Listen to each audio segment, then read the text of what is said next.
जी बच्चों, अस्सलाम वालेकुम। अच्छा जी, आज हमने 1.3 करनी है। मैंने कहा पहले आपको बुक दिखा दूं, ठीक है, चीज़ें कि ये application of real number in daily life ये हम करेंगे यूनिट नंबर 1 का। और ये टेम्परेचर कन्वर्जन का ये मैंने सारा लिखा हुआ है। अभी आपको हर चीज़ बनी बनाई मिलेगी बेहतरीन वाली, वो आपने ज़रूर देखना है। दोस्तों को ज़रूर साथ बताया करें, दोस्तों को बताएं, शेयर करें, ठीक है, मेरा भी भला हो। मैं भी आप लोगों के लिए मेहनत कर रहा हूँ। प्रॉफिट एंड लॉस, ठीक है, ये हमने करना है। और ये नीचे आ जाएगी एक्सरसाइज, ये देखें 1.3 एक्सरसाइज है और उसके ये क्वेश्चंस आपके सामने हैं ये वाले, और उसके बाद रिव्यू एक्सरसाइज है, तो चैप्टर कंप्लीट हो जाएगा। ठीक है जी, चले शुरू करते हैं। बिस्मिल्लाहिर्रहमानिर्रहीम, अस्सलाम वालेकुम। लो जी बच्चों, आज हम करेंगे 1.3 एक्सरसाइज, और उसमें अब क्या आएगा, ये एप्लीकेशन आएगी रियल नंबर्स की। अभी हमने रियल नंबर की 2 एक्सरसाइजेस पढ़ी हैं, 1.1 एंड 1.2। अब उसकी एप्लीकेशन है कि आम हालात के अंदर हमारे इर्द गिर्द ये कैसे इस्तेमाल होता है। तो ये ज़ाहिर है क्वेश्चंस जो आएंगे ये अबारती सवाल होते हैं, स्टेटमेंट वाले क्वेश्चंस वो आएंगे। तो शुरू में उसने थोड़ी सी थ्योरी बताई भी है कि ये साइंस के अंदर, इंजीनियरिंग के अंदर, मेडिसिन, हेल्थ, आप बुक में देखें बहुत लंबी एक लिस्ट उसने दी हुई है कि इन इन चीज़ों में रियल नंबर्स इस्तेमाल होते हैं। और वैसे भी आप खुद गौर करें तो हमारी ये जो गिनती है 1 2 3 4 5, ये सारे रियल नंबर्स ही है ना। माइनस वाले नंबर हो जाए, ज़ीरो हो जाए, तो रोज़ाना हम कितनी दफ़ा यूज़ करते हैं। कोई सौदा सल्फ लेने जाते हैं, कोई पैसे किसी को देने हैं, लेने हैं, कहीं टेम्परेचर नाप रहे हैं, कुछ कर रहे हैं, तो नंबरों का इस्तेमाल ही हो रहा है ना हर जगह पे। ठीक है, तो ये नंबर्स गिनती जो है ये बड़ा ज़रूरी है, और उसी उसी के मुतल्लिक काम हो रहे हैं हमारे। कहीं पे ज़्यादा डेप्थ में जाके होते हैं और कहीं पे ज़रा सतही से काम होते हैं। तो बहरहाल कहता है कि ये बहुत अहम होते हैं। अब यहाँ पे जो 2-4 चीज़ें हमने पढ़नी है ना इस एक्सरसाइज में, एक तो ये टेम्परेचर की कन्वर्जन है। ये आपने आम रूटीन में पहले भी पढ़ा हुआ है कि टेम्परेचर जो होता है ना, दर्जा हरारत, वो 3 किस्में होती हैं, सेल्सियस, केल्विन और फ़ारेनहाइट। 3 तरह से टेम्परेचर को मेजर किया जाता है, नापा जाता है। आम तौर पे जो हम टेम्परेचर नापते हैं वो सेल्सियस होता है, ये वाला। जैसे कहते हैं ना आज बहुत ज़्यादा गर्मी है, तो गर्मी 48 तक जाती है टेम्परेचर, 48 बहुत ज़्यादा गर्मी होती है, एंड होता है 45 46 हमारा सियालकोट का होता है ज़्यादा से ज़्यादा। जब सर्दी पड़ती है तो 4-5 डिग्री सेंटीग्रेड तक टेम्परेचर चला जाता है, उससे भी नीचे चला जाता है। तो सेल्सियस के अंदर जो नापते हैं वो आम रूटीन है हमारी। केल्विन जो है ये साइंटिफिक है, ठीक है, तो साइंटिफिक अंदाज में करना है तो फिर केल्विन में। और फ़ारेनहाइट बाहर के मुल्कों के लोग जो हैं वो यूज़ करते हैं। तो ये बहरहाल ये 3 तरह के टेम्परेचर्स हैं, लेकिन इनकी आपस में कन्वर्जन है, ये असल काम है कि अगर डिग्री सेंटीग्रेड दिया हुआ है तो उससे केल्विन कैसे बनाना है, उसमें आप 273 जमा करा लें। अगर फ़ारेनहाइट है तो उससे डिग्री सेंटीग्रेड कैसे बनाना है, 5/9 फ़ारेनहाइट -32। ठीक है, ये फार्मूले हैं, ये फिर हमें याद करने चाहिए। और फ़ारेनहाइट है, और फ़ारेनहाइट हमें चाहिए तो डिग्री सेंटीग्रेड अगर दिया हुआ है तो फिर हम ये वाला फार्मूला यूज़ कर लेंगे। तो डिफरेंट कंडीशंस के हिसाब से फार्मूला लगता है।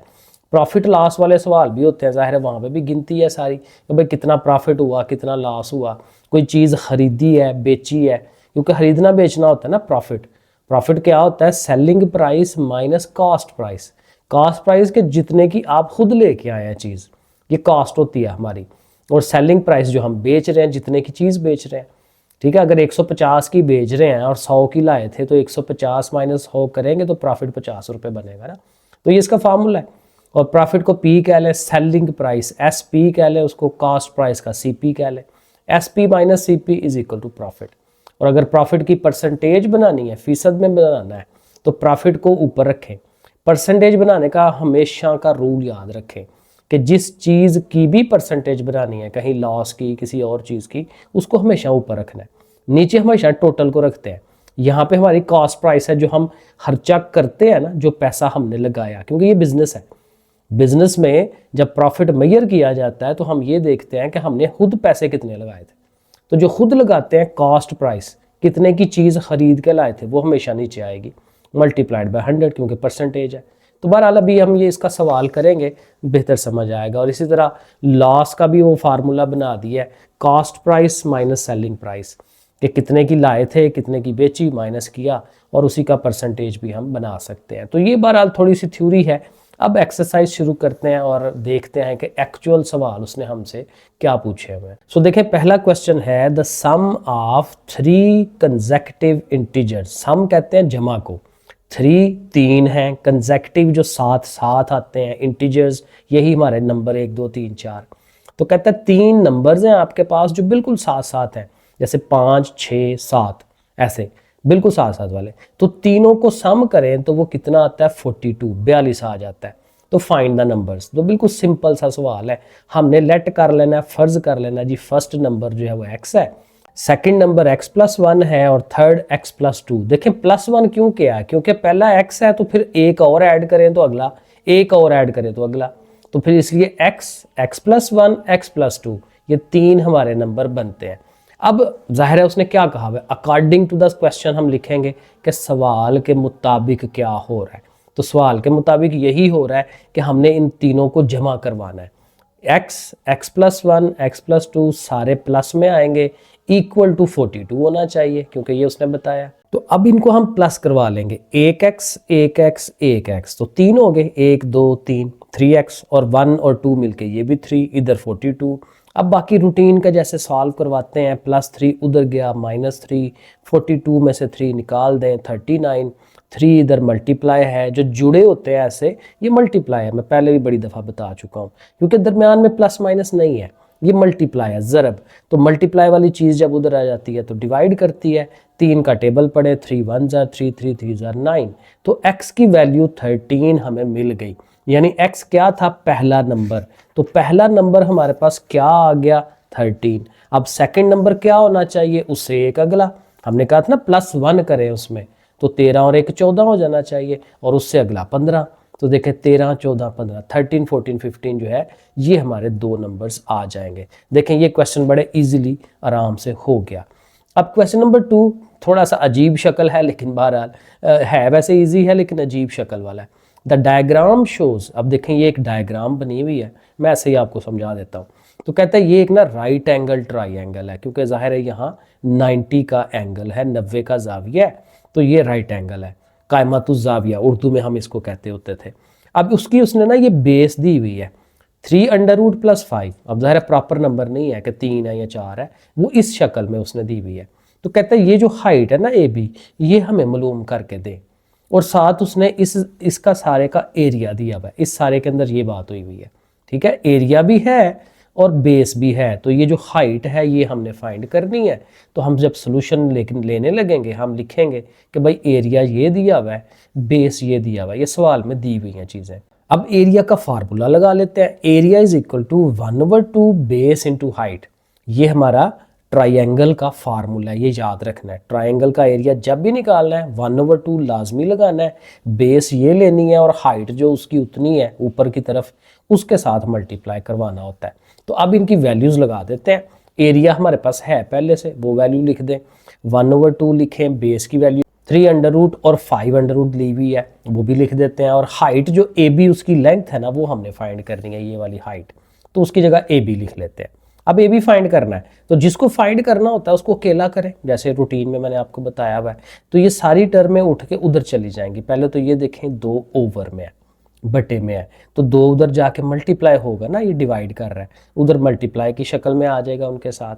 अब अगले स्टेप में इसको ले जाए, ये सारी चीज़ AB से मल्टीप्लाई हो रही है, तो जब उधर जाएगी तो उनके डिवाइड में आ जाएगी। अब वैसे तो ये आंसर है, लेकिन कहते हैं ऐसे आंसर नहीं देना, आपने आंसर देना है इस शक्ल में, ये उसने लिखा हुआ A√3 और B√5, इस शक्ल में आंसर देना है, यानी बटा नहीं होना चाहिए। तो हमारे पास ये जो आया है ना AB, कहता है ना भाई इसका बटा नहीं होना चाहिए, ओवर नहीं होना चाहिए। तो आपको मैंने पीछे 1.2 में समझाया पढ़ाया सारा कि जो ओवर में जो चीज़ है उसको रैशनलाइज करवाते हैं हम। अब ये आंसर आया हुआ ना हमारा, तो इसकी रैशनलाइजेशन कैसे होगी, इसका हम कॉन्जुगेट लेंगे। ये पॉजिटिव है तो नेगेटिव नेगेटिव ये हम खुद से लिखेंगे, यही रकम ऊपर वही नीचे बट अपोजिट साइन के साथ, ठीक हो गया। अब 2 के साथ ये और ये मल्टीप्लाई हर चीज़ ब्रैकेटों में लगा के रखें। नीचे आपको पता है हमेशा फार्मूला बनता है पहली का स्क्वायर माइनस दूसरी का स्क्वायर, क्योंकि देखें ना एक दूसरे के कॉन्जुगेट है, A + B × A - B, ये थर्ड फार्मूला। तो आगे हल करने की तरफ चलते हैं। ये स्टेप मेरे से गलत हो गया था। तो 2 को हम बाहर ही रखते हैं, अंदर इन दोनों को मल्टीप्लाई करवा लेते हैं। 1 जाएगा इनके पास, इसके पास, तो यही दो एज इट इज ही रहेंगे ना, जैसे हैं वैसे ही रहेंगे। 15 ने जाना है इनके पास, तो फिर 15 उन दोनों के साथ साथ लिख दें। ये मल्टीप्लिकेशन हो जाती है। 2 को रखें बाहर ही, उसकी ज़रूरत पड़ेगी हमें। अब इनके स्क्वायर और अंडर रूट कट जाएंगे, 3 - 5 रह जाएगा। और अगले स्टेप में 3 - 5 के बाद कितना हो जाएगा, -2। कैलकुलेटर में करके देखें, 5 में से 3 निकालें, 2, और बड़ी का साइन लगाते हैं। और यहाँ अब थोड़ा सा हम ये कोशिश करते हैं कि 3 अंडर रूट वाली चीज़ें इकट्ठी कर लें, 5 अंडर रूट वाली इकट्ठी कर लें, क्योंकि उसने कहा इसी शक्ल में हमने आंसर चाहिए हमें। तो हम ये जो 3 अंडर रूट है इन दोनों रकमों में, इनका अगर हम कॉमन ले लें तो यहाँ 1 बच गया और यहाँ क्या बचा, 15 अंडर रूट। इसी तरह ये जो 5 अंडर रूट वाली है उसको अलहदा कॉमन ले तो इधर भी 1 बच गया और इधर 15, 1 + 15। तो इसके साथ भी 1 + 15, इसके साथ भी 1 + 15, लेकिन इसके पीछे माइनस है, क्योंकि जाहिर है ये देखें ना, इसके बाहर भी माइनस है, इसके बाहर भी माइनस है, तो वो माइनस कॉमन आता है उसका। और नीचे जाहिर है वो -2 बना हुआ है। अब ये जो नीचे -2 है ना, ये 2 और ये 2 कट जाना है और नीचे सिर्फ माइनस है। अब ये जो नीचे सिर्फ माइनस है ना, माइनस क्या करेगी, इस रकम का और इस रकम की अलामत चेंज कर देगी। यानी ये रकम के पीछे क्या है, प्लस है, हम देखें उसके पीछे माइनस लिख देते हैं। इसके पीछे माइनस है तो ये ज़ाहिर है 2 माइनसेस मिलके प्लस हो जाएंगे। अब ये हमारा प्रॉपर आंसर है, क्योंकि देखें मैंने साथ लिख भी दिया जिस शक्ल में उसने कहा था कि आंसर होना चाहिए। तो देखें ना, 3 अंडर रूट के साथ कुछ हो, यही उसने कहा था। 5 अंडर रूट के साथ कुछ हो, तो ये बी हमारी उस तरह से, तो बस ये आंसर हमारा ठीक है। लो जी, क्वेश्चन नंबर 3 में आते हैं। अब यहाँ उसने ना एक रेक्टेंगल दी हुई है और रेक्टेंगल की एक लंबाई ये है और एक लंबाई ये है, लंबाई चौड़ाई जैसे हम कहते हैं। और फिर कहता है कि उसका एरिया फाइंड करें जिसकी शक्ल आंसर की ये अब होनी चाहिए। अब हर दफ़ा बता देता है कि भाई आंसर मुझे इस शक्ल में चाहिए, तो कोई बात नहीं, जैसे उसने कहा है वैसे ही आंसर बन जाएगा इंशाल्लाह ईजीली, पिछले से ज़्यादा आसान है। तो बहरहाल एक लंबाई और चौड़ाई, अब देखें एरिया का बड़ा सिंपल सा फार्मूला होता है रेक्टेंगल का, लेंथ इनटू विड्थ, लंबाई ज़रब चौड़ाई। ये वाली लेंथ और ये वाली लेंथ को मल्टीप्लाई करते हैं। अब ये दोनों उसने दी हुई हैं, एक ये है एक ये है, तो हमने जस्ट दोनों को मल्टीप्लाई करवाना है। तो ये लिखेंगे, वन साइड हमारी ये है, सेकंड साइड ये है, जो भी उसने सवाल में दिया हुआ है, 2 + 18 अंडर रूट, 5 - 4/2 अंडर रूट, ठीक है ये। अब एरिया का फार्मूला लेंथ इनटू विड्थ, तो लेंथ की वैल्यू विड्थ की वैल्यू लिख ली। अब आपको नज़र आ रहा है कि ब्रैकेट्स लगी हुई हैं, तो जाहिर है कि ये आपस में मल्टीप्लाई हो रहे हैं। अब मल्टीप्लाई करवाना पड़ेगा। मल्टीप्लिकेशन में अगर ट्रबल आती है तो स्टेप बाय स्टेप चलें। इस 2 को लेके जाएं 5 के पास, ये देखें, फिर 2 को लेके जाएं इस रकम के पास, वो देखें उनका माइनस भी साथ लिखा है। 18 अंडर रूट अब जाएगा 5 के पास, वो लिखा, ये गया इसके पास, वो लिख लिया, माइनस भी उसका साथ लिखा है। अब आप मल्टीप्लाई करवा लें, 2 × 5 = 10।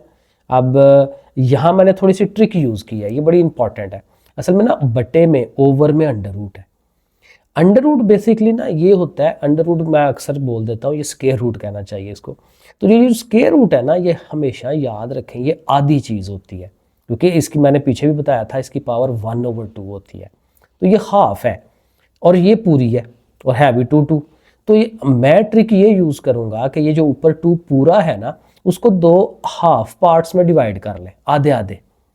कोई भी चीज़ पूरी होती है तो 2 आधे कर सकते हैं ना, बीच में काट दें, 2 पीसेस बन गए उसके। तो मैं इस पूरे 2 को 2 हाफ में कन्वर्ट कर दूंगा, ठीक है। तो एक पूरी कोई भी रकम जो है उसके 2 अंडर रूट्स बन सकते हैं, तो वो मैंने बना लिए। और इसका फ़ायदा मुझे ये होगा कि अब नीचे वाले से एक कट जाएगा अगले स्टेप में। इधर भी कोई करने की ज़रूरत नहीं है क्योंकि इसका बटा कोई नहीं है, तो 18 रहने दे इसी तरह से। यहाँ पे भी इसके ओवर में है, लेकिन ऊपर ये 18 का अंडर रूट है, इधर से इधर कटवा सकते हैं। 18 को आप लिख लें 9 × 2, 9 2 बार 18 ही होता है, ऐसे लिख लें। लेकिन अब ये 2 और ये 2 कट जाएगा क्योंकि ये भी 2 अंडर रूट वाला है। तो अब अगले स्टेप में हम कटवा लेंगे। ये लो जी, इसके साथ कट गया, तो 10 का 10 आ गया, -4 अंडर रूट 2, ये लिख लिया। 5 × 18, 18 को फिर यहाँ पे वही करें, 9 × 2 अंडर रूट, और ये 9 अब यहाँ पे ज़ाहिर है ये चीज़ और ये कट गई ना, तो -9 का स्क्वायर रूट रह गया और साथ ये 4 आ गया। अब आगे चलें, 10 को ऐसे ही लिखें, इसको ऐसे ही लिखें। अब यहाँ से देखें 9 जो है वो किसका स्क्वायर होता है, 3 का, 3 के ऊपर स्क्वायर आता है, तो 9 की जगह समझे 3 का स्क्वायर है, तो स्क्वायर अंडर रूट कट के 3 बाहर आ जाता है उसका, तो 3 बाहर आ गया, 2 अंडर रूट वैसे ही है। इसका भी जाहिर है 9 का स्क्वायर रूट लें तो वो 3 आता है, कैलकुलेटर में भी करके आप देख सकते हैं, तो वो 3 आ जाएगा। आगे 3 4 ज़ा 12 कर लें, ठीक है, ये अब 3 5 ज़ा 15 कर लें, बाकियों को वैसे ही लिखें। और अब ये देखें ये दोनों स्क्वायर रूट वाले हैं, ठीक है ना, तो जो दोनों स्क्वायर रूट वाले हैं वो आपस में प्लस माइनस हो सकते हैं, तो 15 में से 4 माइनस करें तो 11, 11 और 7 उसका अंडर रूट 2, और 10 में से -12 करें कैलकुलेटर में -2। अब ये देखें प्रॉपर हमारा आंसर है, क्योंकि इसी शक्ल में उसने आंसर कहा था। क्वेश्चन नंबर 4 है, बहुत ही सिंपल वाला है, इसमें तो कोई मसला ही नहीं है। फाइंड 2 नंबर्स, 2 नंबर्स फाइंड करें हुज सम इज 68, दोनों को जमा करें तो 68 आए, एंड डिफरेंस इज 22, और माइनस कराएं तो 22 आ जाए। तो हम कहेंगे लो जी सपोज किया कि वो दोनों नंबर x और y हैं, ठीक है। अब अकॉर्डिंग टू द क्वेश्चन, सवाल के मुताबिक ATTQ, दोनों का सम प्लस किया 62, दोनों का डिफरेंस माइनस किया 22, सवाल में उसने यही कहा है। अब इनको ऊपर नीचे लिखा हुआ है, नीचे लाइन लगाएं और जैसे हम हल करवाते हैं, y एक पॉजिटिव एक नेगेटिव कट जाना है, एक x और एक x मिलके 2x, और ये 68 और 22 ऐड करेंगे तो 90, ठीक है। अब 2 अगेन इधर मल्टीप्लाई हो रहा है, उधर जाएगा डिवाइड करेगा, तकसीम कर दें 45 आ गया। कैलकुलेटर हमेशा मैक्सिमम यूज़ करें, ठीक है, ज़्यादा से ज़्यादा, छोटे छोटे काम भी कैलकुलेटर पे। अब x की वैल्यू तो आ गई, एक नंबर पता चल गया। अब दूसरा, तो एक इक्वेशन पहले वाली इक्वेशन पकड़ लें, x + y = 68, और उसमें x की जगह पे क्योंकि x फाइंड कर लिया है तो वहाँ पे आप 45 लगा दें। आप 45 को उठा कर लेके जाएं उधर, इधर पॉजिटिव है पीछे साइन होता है तो ये प्लस का है, जो ना हो प्लस होता है, उधर गया माइनस का, तो 68 में से 45 माइनस कर दें तो कितना आएगा 23। तो एक नंबर 23 है, एक नंबर 45 है, 45, तो बस ये दोनों नंबर आ गए। क्वेश्चन नंबर 5, यहाँ पे क्या करना है जी, द वेदर इन लाहौर, लाहौर का जो मौसम है वाज यूजली वार्म, आमतौर पे गर्म होता है, during the summer of 2024, summer ज़ाहिर है गर्मियों को कहते हैं, तो कहता है गर्मियों का जो माहौल है, टाइम है, वहाँ पे जो दिन है उनके बहुत गर्म होते हैं लाहौर में।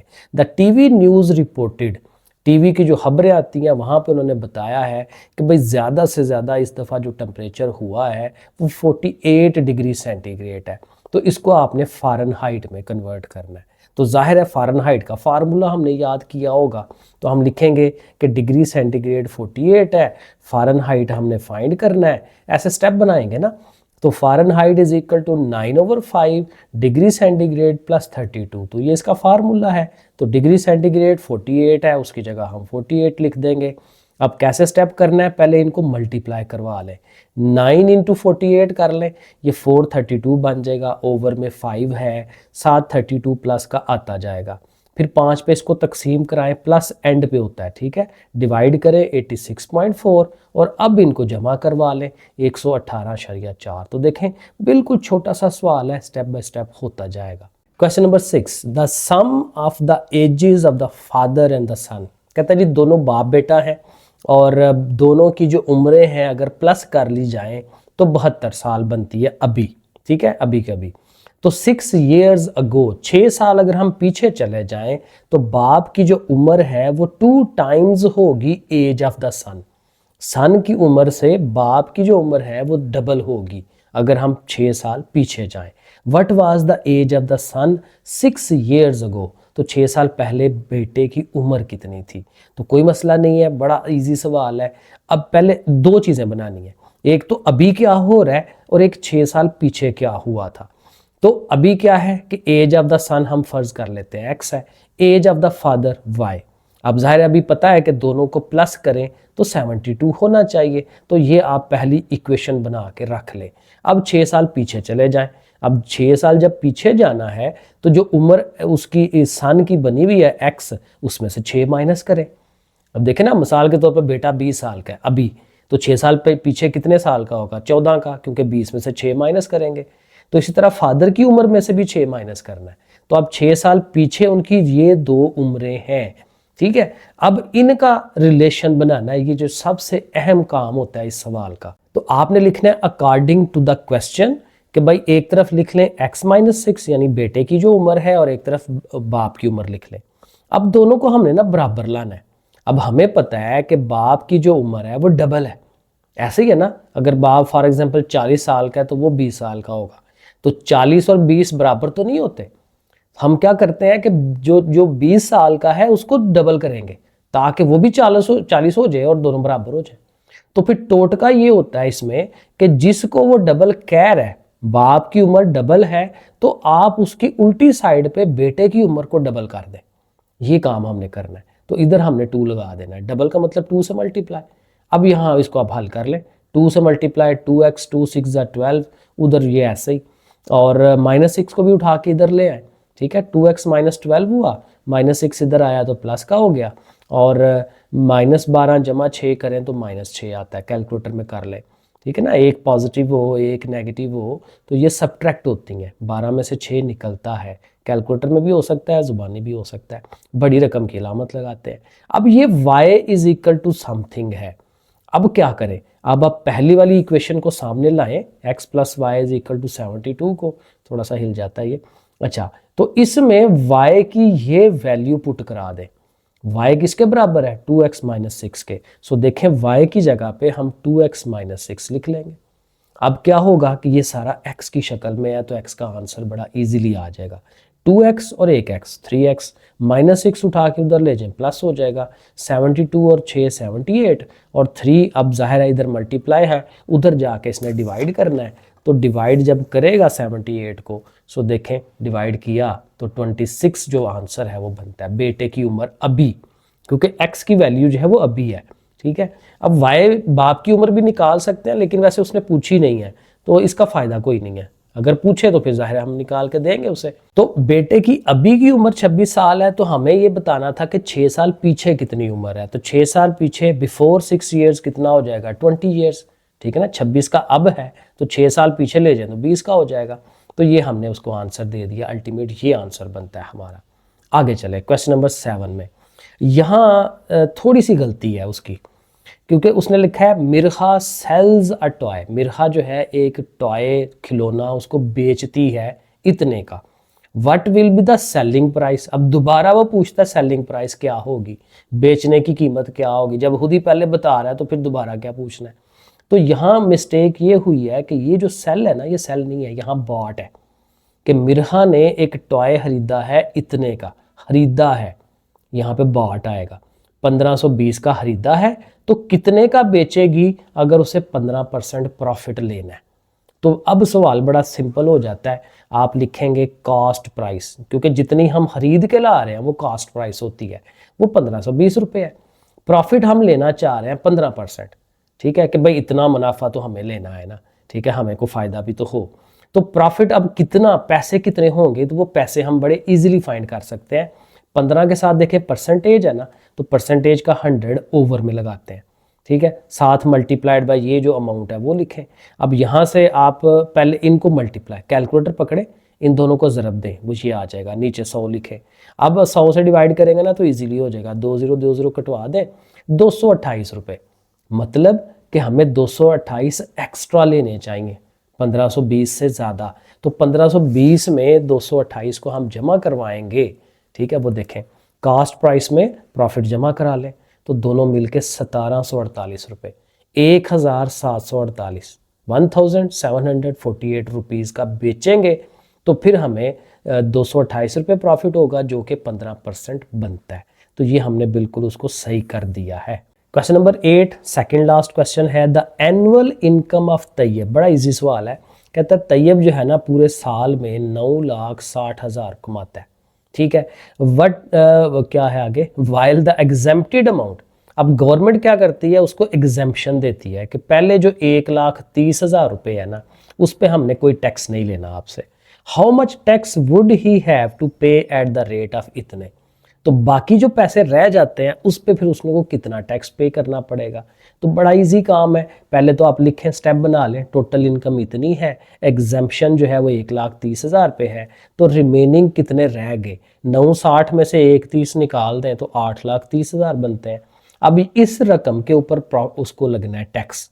ठीक है, गवर्नमेंट ने कहना है भाई ये तुमने एक्स्ट्रा पैसे कमाए हैं, इस पे हमें टैक्स दो। अब टैक्स का रेट बहुत थोड़ा है 0.75, थोड़ा ज़्यादा होता तो ज़्यादा पैसे बनते हैं, लेकिन बहरहाल अब इसको कैसे हल करेंगे, उसी तरह जैसे पिछला पार्ट किया, परसेंटेज का 100 लगाए नीचे 2 ज़ीरोस और एक 2 ज़ीरो एक्स्ट्रा मैंने क्यों लगाए हैं, क्योंकि पॉइंट के बाद 2 डिजिट है, पॉइंट भी मैंने ख़त्म कराया, एक 2 ज़ीरो इसकी वजह से परसेंटेज के और एक 2 ज़ीरो इस पॉइंट को ख़त्म कराने के, ठीक है। और साथ जाहिर है वही, अब ये मैंने गलत कर दिया, यहाँ क्या होना चाहिए था 8,30,000, क्योंकि 8,30,000 पे हमने बेचना करना है ना, उसका टैक्स निकालना है। ओके, तो अब ये वही बात कि ये 3 ज़ीरो कट गए, अब 83 ने 75 से मल्टीप्लाई होना है।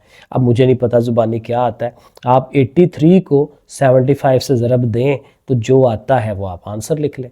तो अब ये बिल्कुल सही है, क्योंकि 1,30,000 पे तो टैक्स देना ही नहीं है ना, ठीक है। जो बाकी बचा है 8,30,000, इस पे टैक्स पड़ना है, तो वो इन दोनों को ज़रब दें, आंसर आ जाएगा। लो जी, ये लास्ट वाला क्वेश्चन है और कहता है find the compound markup. Markup असल में ये होता है कि जब आप किसी से कर्जा लेते हैं, खासकर बैंकों से, तो वो आपको ना उस पर सूद लगाता है, इंटरेस्ट लगाता है, उसको मार्कअप कहते हैं। तो और मार्कअप की किस्में हैं, एक सिंपल होता है, कंपाउंड होता है। कंपाउंड होता है जो हर साल के साल जमा होता जाता है, इकट्ठा होता जाता है, इसको कंपाउंड कहते हैं। बहरहाल अभी यहाँ इतनी डिटेल तो नहीं उसने पूछी हुई।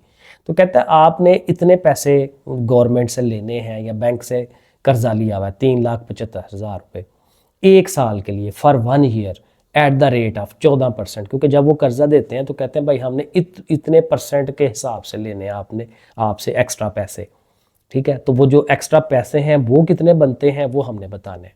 अब बड़ा ही ईजी सवाल है, एक तो ये कि प्रिंसिपल अमाउंट जो उसकी रकम है वो लिख ली 3,75,000, रेट हमें पता है 14%, एनुअली सालाना है।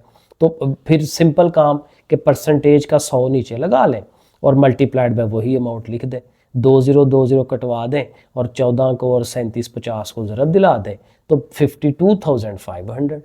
तो ये एक साल का, वैसे असल में जो फार्मूला है ना वो ये है, वो हमने डायरेक्ट कर लिया क्योंकि वो एक साल का उसने पूछा हुआ था। अगर वो 2 साल 5 साल का पूछे फिर हम ये फार्मूला लगाते हैं, लेकिन बहरहाल अब ये नहीं है, तो फिर जब आएगा फिर देखी जाएगी। तो फिलहाल तो यहाँ पे ये हमारा डन हो जाता है। तो ये एक्सरसाइज हो गई। नेक्स्ट देखें, मैंने ये लिखना शुरू कर लिया हुआ है, चैप्टर नंबर 2 लॉगरिथम वाला चैप्टर है। नेक्स्ट इंशाल्लाह 2.1 करते हैं। तो ठीक है फिर, ओके, अल्लाह हाफिज़।